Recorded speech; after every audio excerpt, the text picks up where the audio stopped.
पावलाचा घेतला पावलांनी आम्हा वाळवंटी तुझी सावली गळा भेट घेण्या भीमेची निघाली तुझ्या नाव घोषात इंद्रायणी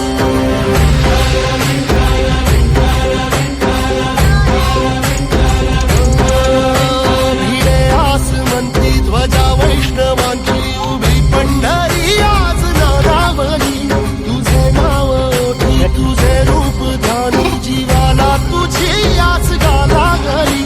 जरी बाप साऱ्या जगाचा परी